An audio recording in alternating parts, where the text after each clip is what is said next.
La pregunta más fácil.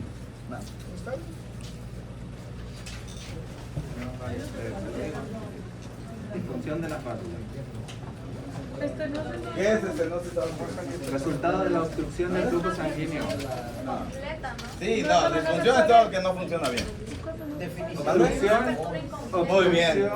Una apertura incompleta de la válvula aórtica. Eso es lo que vimos. Estenosis es apertura incompleta, insuficiencia, cierre. Disfunción significa que no funciona bien. Lógicamente, si no abre adecuadamente, no va a funcionar bien y por lo tal es una disfunción. Pero eso es otra cosa.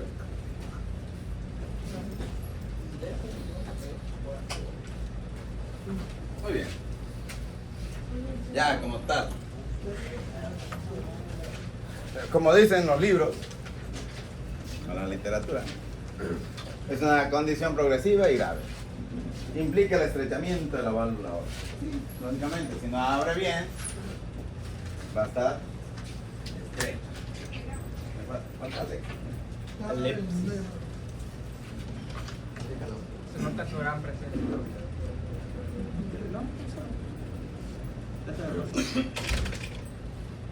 Lógicamente, al haber un estrechamiento del espacio valvular, de lo que es el espacio normal de la válvula,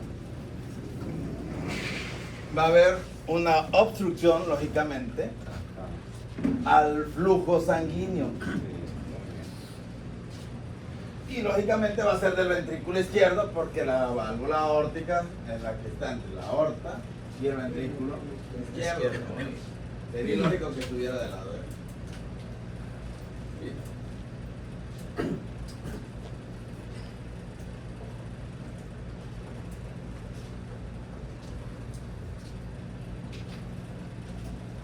¿De cuánto es lo normal del área valvular?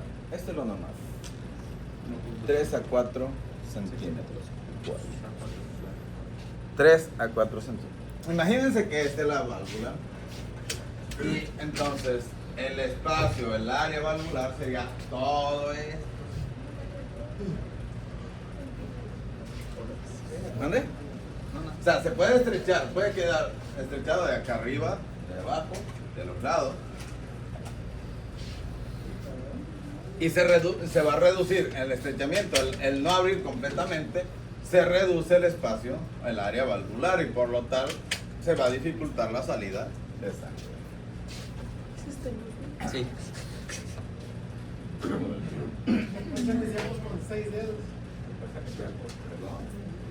Como que tiene testículos. Ok, ahora, ¿cuáles son las causas más comunes? Realmente la causa más común en el adulto es la degeneración, es la degenerativa o calcificación de la válvula, de una válvula aórtica normal. Ya se murió. Ah, no tengo ni idea.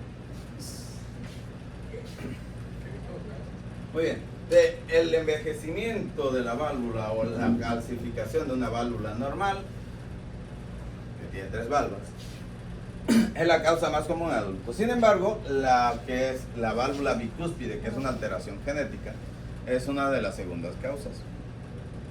La calcificación de una válvula bicúspide congénita va a representar el 1 al 2% de la población.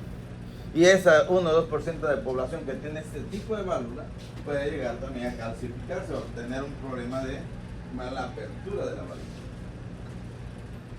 La fiebre reumática antes era la más frecuente. Gracias a la llegada de la penicilina,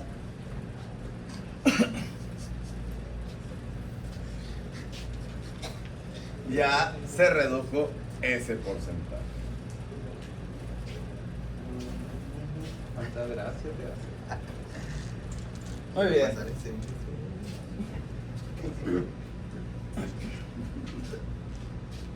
¿Hasta ahí tienen dudas? Tengo una duda. ¿Quién creó la penicilina? ¿Mande? ¿Quién creó la penicilina? El hongo penicillium, pero ¿quién descubrió que eso era Fleming? Algo así se pidió a ¿Me puede Fleming. regresar tantito nomás? ¿Más? Sí. Desde buenas tardes. Ya.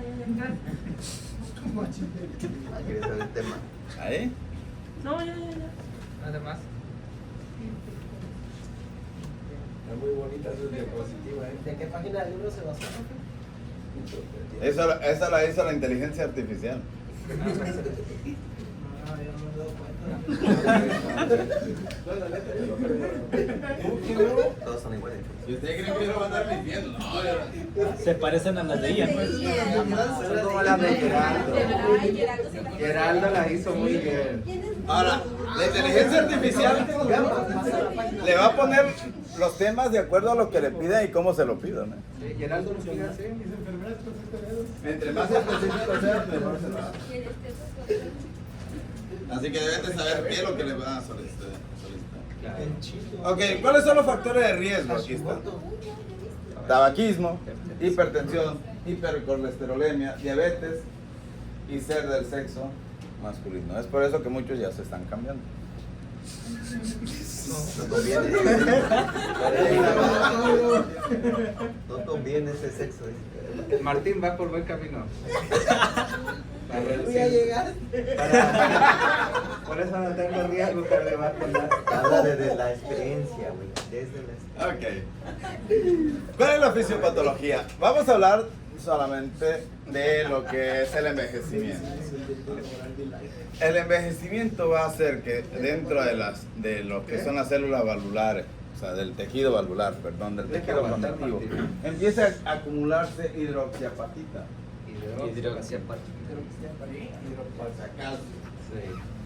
Y eso va a hacer, ese depósito de calcio se va a acumular en las válvulas, haciendo que no abra adecuadamente. Es como cuando en las de esas, ¿cómo se llama? Bisagras se llenan de moho, ¿no? Y se ponen duras. Óxido. Entonces es muy difícil de que abra. Esa mala apertura de la válvula va a condicionar lógicamente un aumento en la presión, en el gradiente de presión valvular. Y como se incrementa el gradiente de presión valvular, lógicamente el ventrículo tiene que hacer más fuerza para poder bombear la sangre. Estamos hablando del gradiente de presión con la válvula abierta, porque acuérdense que tiene que vencer de por sí una resistencia valvular, que es de 80 milímetros de mercurio. Pero ya la válvula abierta no debería tener debe ser menor de 30, de hecho, el gradiente de presión. Mucho más bajo. Ya la válvula debería pasar fácilmente la sangre, pero se incrementa ese gradiente y hace que lógicamente que el ventrículo trabaje más. Y como todo aquel que hace ejercicio, todo aquel que está haciendo una carga, un esfuerzo, se va a hipertrofiar.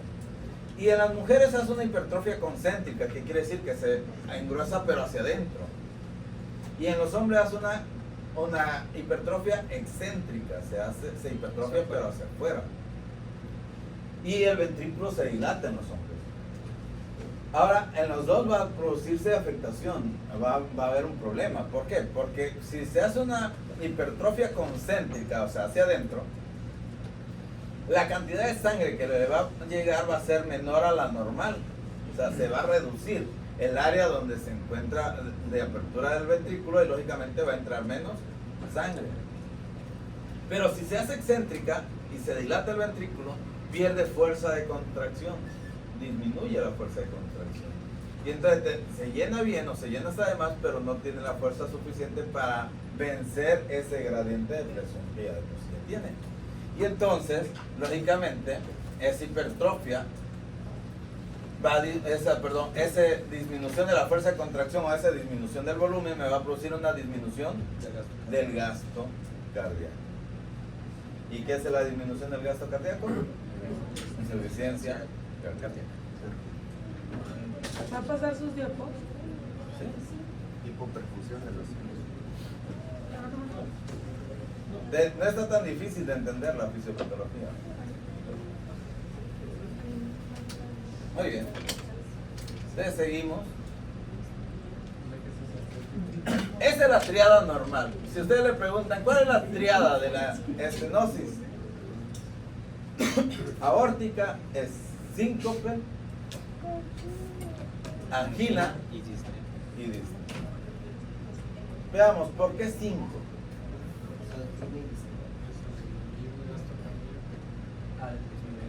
Al gasto cardíaco, ¿qué pasa? Pues no hay suficiente. No hay suficiente circulación a nivel cerebral, con lo que hace que el paciente normalmente esté perdiendo el estado cerebral. ¿Por qué angina? Por la hipertrofia. Por dos factores. Uno, la hipertrofia, al incrementar el tejido miocárdico, lógicamente va a requerir más sangre. Pero si la sangre que sale es mucho menor, el llenado de las arterias coronarias también va a ser menor. Y entonces, el aporte de oxígeno al propio miocardio va a ser insuficiente y por lo tal va a empezar a tener angina. ¿Y por qué la disnea? Sobre todo el esfuerzo.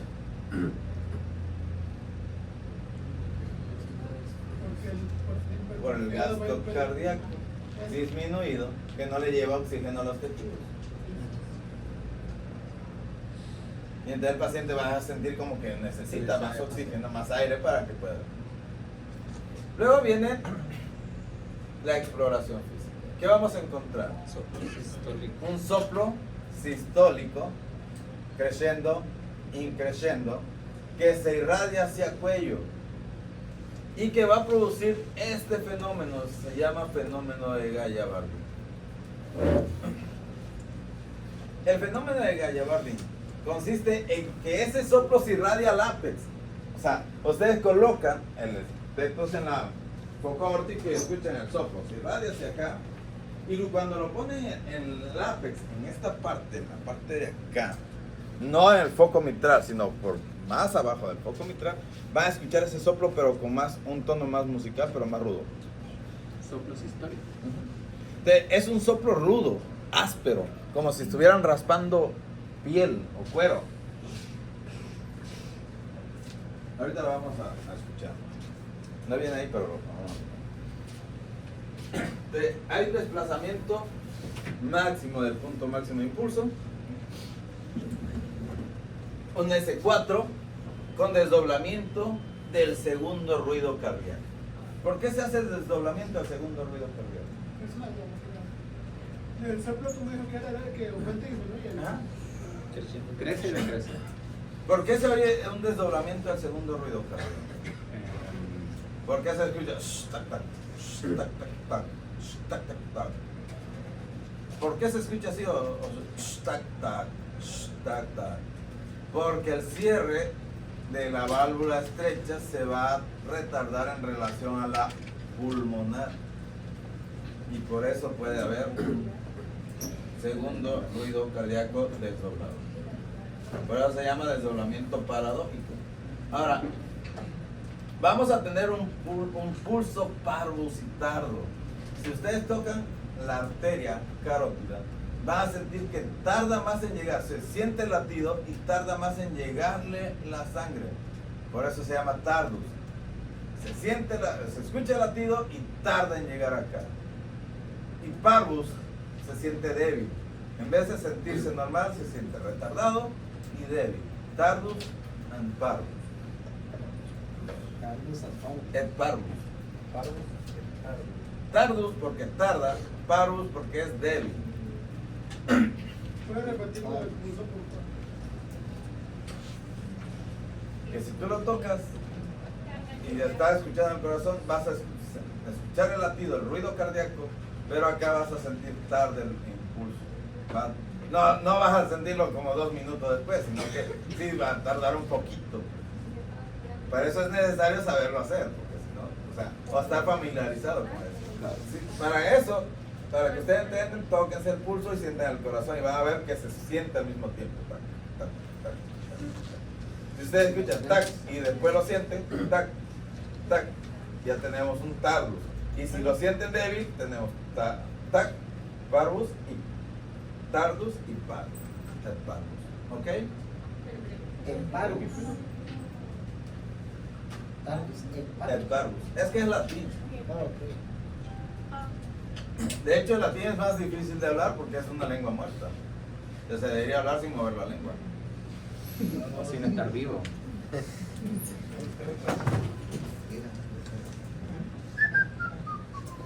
¿Cómo se hace el diagnóstico? Para el diagnóstico, el gold standard La es ecocardiografía. la claro. ecocardiografía.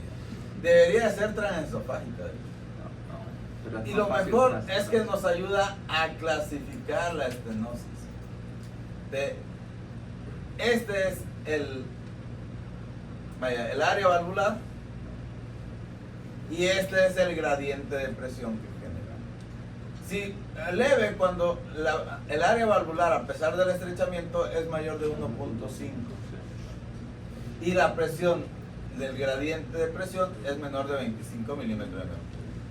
Moderada de 1 a 1.5 con un gradiente de presión de 25 a 40. El otro que dijo que era la de... Gradiente de presión, área valvular, gradiente de presión.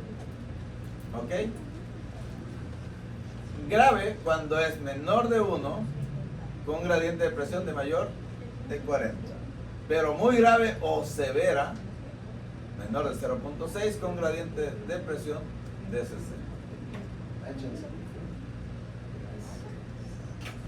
Ahora, después, lógicamente, con este eco también debemos de solicitar una radiografía de tórax, un electrocardiograma y si tenemos duda, pues el cateterismo cardíaco. ¿Por qué el cateterismo cardíaco y en qué tipo de duda?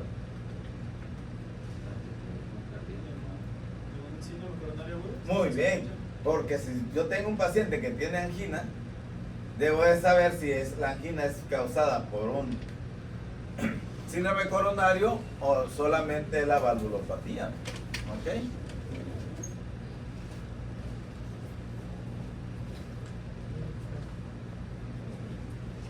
Y como ven, ya vamos a terminar.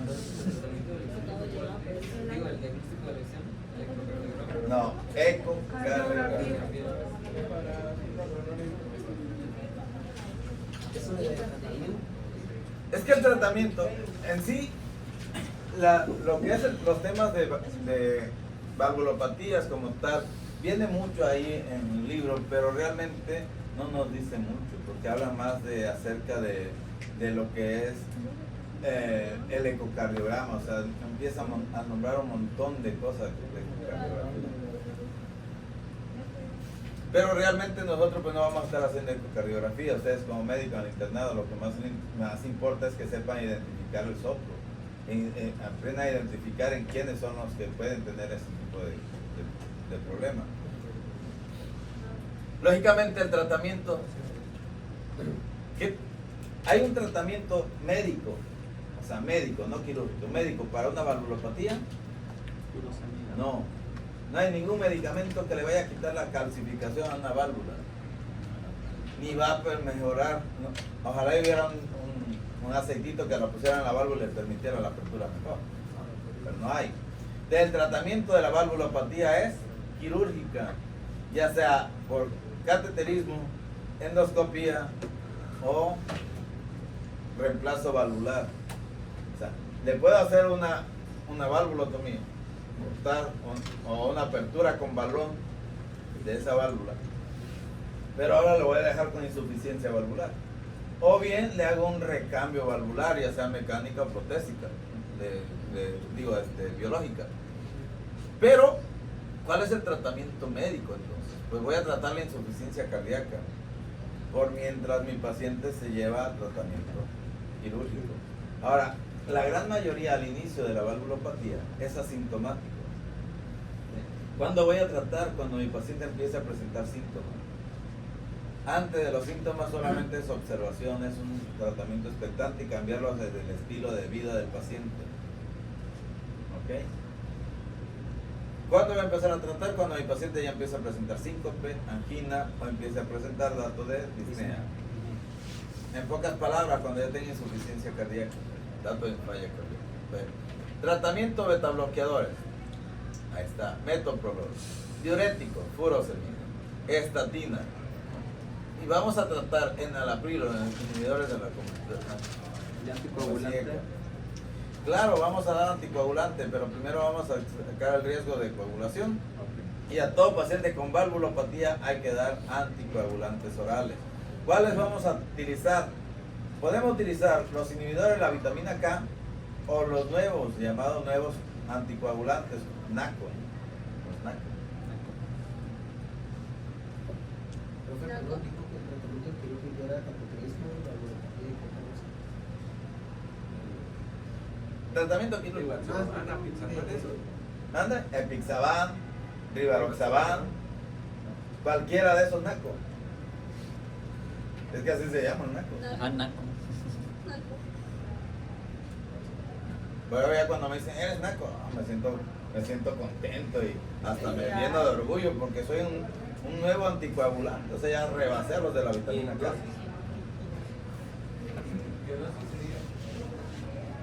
¿De cuál? De los anticoagulantes. Va a depender del riesgo de que tenga de sangrado y empieza con dosis baja y vas ajustando. Del Rivaroxaban. Sí. Ok. Tratamiento quirúrgico, reemplazo quirúrgico. ¿Es el estándar de oro o el gold estándar? Teniendo en cuenta lo que es el diurético para cuando llegue. ¿Ande? En cuestiones de diuréticos no sería mejor una, por ejemplo, letrozona o No. Eso se le sirve mucho a los pacientes que tienen, dependiendo del FEBI, pero los mejores son los de ASA. Aquellos son coadyuvantes nada más. Para la insuficiencia cardíaca, la piedra angular de los diuréticos son el furosemide o cualquiera de ASA. Lo que son los antagonistas de la aldosterona, como esperonona, aldosterona, ¿cómo se llama? Espironolactona. Se le va a dar dependiendo del FEBI, se le da sobre todo a los que tienen un FEBI reducido. Pero son para coadyuvar, para mejorar la falla cardíaca más que para diuréticos. Profe, ¿cómo calculo si está disminuido? A eso te lo va a dar el ecocardiograma, ¿no? Aparece en el Por eso el gold estándar del diagnóstico es el ecocardiograma, porque me va a decir el área valvular, me va a reportar el gradiente de presión y me va a reportar la PEVI. El reemplazo valvular quirúrgico es el gold estándar, pero también puede ser implante valvular aórtico transcatéter o valvulotomía con balón. ¿Ok? Pónganse su cubreboca los que están tosiendo, por favor. Ya les di a todos. Bueno, cubreboca. Sí. ¿Y le repartiste cubreboca? A todos. También. Muy bien. Pronóstico y seguimiento. Es el mismo. Ok. Gemelos. Wow. Ay, yo entendí. Observen. Es que son animales. ¿Qué es el pronóstico? El riesgo de mortalidad. Muy bien. Observen por qué hay que dar tratamiento cuando inician los síntomas. Si hay angina o síncope, la supervivencia es del 50% a 2 años. O sea, después de 2 años se van a morir. En pocas palabras, el 50% se va a morir antes y el otro 50% solamente va a vivir 2 años después. ¿Qué dice aquí? Si hay insuficiencia cardíaca, la supervivencia es del 50%, pero al año. O sea, 50% de los que tienen insuficiencia se van a morir antes de 1 año y los otros 50 posterior a 1 año, lógicamente, si no se le hace un reemplazo valvular. O sea, no es así tan trágico, pero sí. Con tratamiento quirúrgico, la mortalidad operatoria es del 1 al 3% en jóvenes y del 5% en adultos mayores. O sea, los que se mueren dentro de del tiempo quirúrgico, ya sea en el quirófano o en el área de recuperación o en el piso. Pero ya si no te moriste ahí, lógicamente te va a ir bien. La supervivencia 5 años o sea, después del tratamiento quirúrgico es del 85%. O sea, que es mejor que lo operen, que le hagan un reemplazo valvular a que no se lo hagan. ¿Ya? ¿Cada cuánto debemos hacer un ecocardiograma? Cada 6 a 12 meses, solo cuando es una estenosis. grave. ¿Dudas hasta ahí? ¿Eso es cuando ya le hacen el trasplante o sin que se lo hagan? Cuando es una estenosis grave, se hace el seguimiento después de, porque esa hay que operarlo de emergencia. O sea, si no lo operas, se te va a morir ahí en servicio clínico. Solo las estenosis graves. Ajá. Muy bien, vamos con la insuficiencia aórtica. ¿Pero por qué tan rápido, profe?